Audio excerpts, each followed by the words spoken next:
Welcome.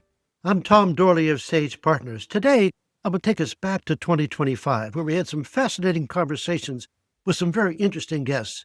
And we're going to gather up the information that we learned, the insights that we figured out, and ask ourselves the questions, how do we apply that to make 2026 as successful as it possibly can be? So that's our task today. Thank you for joining. Let me start by sort of setting the table with the reality that we're in. It's not today that we don't have enough information. Most of the leaders that I've talked with, and I put myself in this category, are overwhelmed by the amount of information that's coming to us from all kinds of angles. And some of it's disinformation and whatever, but it's hard to sort out. We're talking about this as creating a fog, a chaos. And so our title for this whole idea is that it is the fog of change. There's so much change happening technologically, geopolitically, in terms of demographics, in terms of media, social and traditional media just not helping us. All of this comes together to make it very difficult. And so we have to figure out, and what we talk about is how do we navigate the fog of change? So that's the idea we're talking about here. And in fact, it's a matter of not saying, this too shall pass. No, this one isn't going to pass. It is massive, it is fast, and it is forever. 2028 or to 2008, I should say, we had a global financial meltdown. It was serious. We were worried about it, but it was over. And we put some strictures in place that mean it will not happen quite so badly in the future. It passed. Similarly, COVID-19 hit us. Big surprise. Somehow we worked our way through it, not without travail, of course, but it too passed. This isn't going to pass. It's structural. It's going to face us, and we're going to have to deal with it forever. And so we can't ask the question, what do we do when this goes away? How do we get ready for it?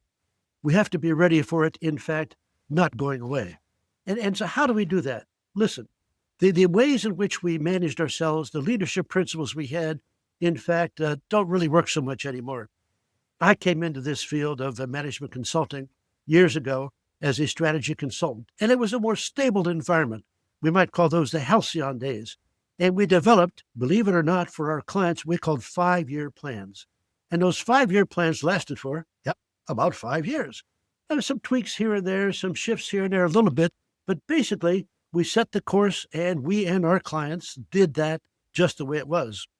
That's not the case today.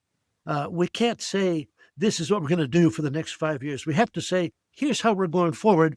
And by the way, we're going to adjust. So what do we do? How do we do that?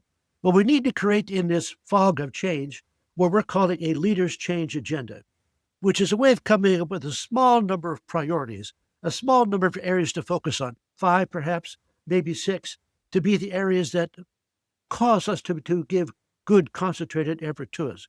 How do we get to that leader's change agenda? Well, that's a challenge. And one of the challenges is that today, with all the change going on, today's leader change agenda is not going to last for those 5-year plans. It's going to be version 1. There will be a version 2 and a version 3, because we go out in the world and poke and understand and interact with customers and clients and competitors and all of that. We're going to learn, and we're going to learn things that are different that we hadn't thought about, and we're going to have to make changes to get there. It's not about being fixed. It's about being adaptive. How do we do that? Well, we think our organizations need 2 capabilities, one of which might be a little present, but the other is largely missing. And one activity, one competence, one capability is what we call the lookout capability. My Sage partner, Larry Benningson, was a naval officer. When he was on the bridge looking forward, his job was to sense danger and keep the ship from running into that danger, from avoiding it or anticipating it, and setting the course so that the captain and the crew could react to it. Now, most of us in our organizations have something like this, perhaps a risk management committee. Well, that's okay, but that's kind of organized around sort of compliance activities. We want to broaden the aperture, look beyond sort of the narrow stuff and sense danger on a much, much broader arena. But the second thing we don't think is present in many organizations at all, and that is the ability to seek opportunity. And the idea of seeking opportunity, we're calling scouts. We need scouts to go out and find out new things to do, new ways to compete, new customers to serve, new products and services to develop. And that's really important to us. And we simply have to find ways to do that. So as we develop our leaders change agenda, the way in which we get there is by activating our lookouts, activating our scouts, and in fact, getting together and bringing that information in. We need to make sense of things as opposed to having these fixed environments. Because in this environment, it's about being ready, not right. In the old days, those halcyon days I talked about, strategy was about being right. Today, it's about being ready, and that takes a very different sort of concept, a very different kind of belief. But let's think about the human reality of making change. So if we have a situation, right, that we know we have to change, our organization is going to look for ways in which to change to avoid danger and to seek opportunity. But the organization itself, the people, all of us inside have to be willing to do it. And change is hard. We don't really want to change, do we? We have patterns, ways of doing things that we do every day or every week or every month. And we really want to make those changes. So we simply have to find a way to break through. Because change, if we're going to make it successful, is emotional before it's rational. Yes, we have to build the case. And in fact, too many organizations fail in their change management efforts because they haven't actually made the case. And so the organization itself doesn't believe in it. And so what do? They're getting pretty good at it, right? They go silent. They just don't talk about it. They have a polite agreement. Sort of, yeah, okay, I see what you're saying, but it's kind of virtue signaling you're not doing anything. They have compliance without commitment, and that's wrong. That won't get the job done. We need to build inside our organizations trust in our leaders so that at the fundamental element, people believe. Belief is important. If I'm going to make major changes, if I'm going to upend my life and how it is I do things, and maybe even the skills I develop and I work on, I'm going to have to believe that this is the path to take. Belief, trust are important. So as we work through trying to find ways to help our clients and help ourselves work through these fogs of change, there are lots of assets we have, and one of which we've learned and we talked about a lot over 2025 was the idea of the role of the board, the role of governance. Now, if you're a large company, private or public, you have a formal board that you can interact with. But if you're a young company, a growing company, you should have a group of advisors who you can touch, who can reach out and say, hey, help me figure this one out. And it's an interesting idea that if you trust your board, if you trust your advisors, you can, in fact, have different perspectives that you might not see because they're not involved in the density of the day-to-day. They can step back. They can bring experiences from elsewhere, bring it to bear. They can sort of see things that you might not, and they're perfectly situated if you trust them, if you work with them, if you have confidence in them, to be your lookouts and to be your scouts, or at least contributors to your lookouts and scouts. This is a really important concept that historically, what have boards done?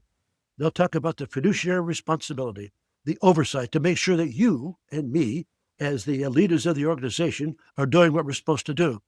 We don't want just oversight. We don't want just oversight. We, in fact, want insight. Here's the anchor.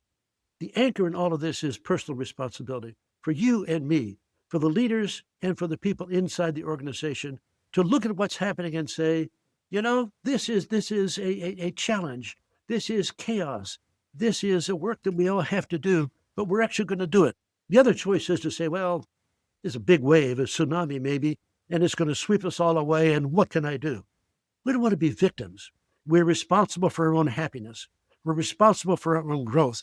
We're responsible for finding our way through the chaos by reaching out and getting advice, getting help, and working forward. The leaders need to be self-aware, understand when we don't know everything, to have discipline and have moral courage in order to sort it out. I'll give you an example from a time back during the COVID days when we at Sage Partners were doing what we call the Reignite Growth webinars. We were talking to people about, as COVID ends, how do you get back to growing? We had a great conversation with the CEO of a company called King Arthur Baking. And she talked about how she'd bring her people together, 300, 400 of them, because it was not a big organization. And she would have a Q&A. She would lay out what it is they were doing, how it is they're going to react. And then she would ask them what was on their minds. And often somebody would raise their hand and say, well, wait a minute, what about this? She didn't have an answer. But rather than doing one of these things, she sort of worked her way around it and kind of did. She said, I'm sorry, I don't know the answer to that. I will come back when I know more. Next time we're together, I'll be in better shape. She was creating trust. She was creating the fact that people believed in her. And if she said, this is what I'm going to do to deal with the question that you raised, as opposed to being sort of smart about it or casual about it or dismissive about it. She was building trust. And therefore, it allowed people to go forward saying, I will work with her to make this as good company as it can possibly be. So we talk about the core insight of all of this and to say sort of what does this mean? How does it come down to all of us? What are sort of the themes or sort of the essence of it? Well, in fact, it says to us all that in the face of uncertainty, we can't eliminate uncertainty. We can't even constrain it very much. That's not right. That's not impossible. Don't even worry about that. What we need to do is to create the trust and the clarity so we can move forward. The trust and the clarity to decide. The trust and the clarity to act. The trust and the clarity to adapt. This is what we need to do as leaders and to bring our organizations forward. And if we do that, I'm really confident that we're going to have a good, strong, productive, creative 2026.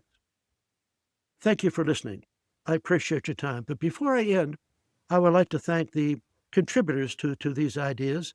I'll list the guests in the material that comes along with this podcast so you can see who actually they were, because there were many of them, and they were contributors, and they're really very important. But also like to thank my producer, Ray Haycraft, who keeps this particular train running on time, and running on time quite well, I might add. We couldn't do it without you, Ray. Thank you very much. And finally, let me ask, why am I doing this? I've been doing this for 2 years now, 30 to 35 of these episodes. And so why am I doing it? Well, be honest with you. We're trying to generate some revenue for myself and for my partners at Sage Partners, no question. But there's a second objective that I think is even more important. At this stage in my career, in our career, we want to take what we've learned, the wisdom that we've gained, and talk about how to lead with wisdom. We want to be on the front lines and help you understand the lessons that we've learned over the years. In fact, we want to play it forward to the benefit of all. Thank you very much for listening. Take care.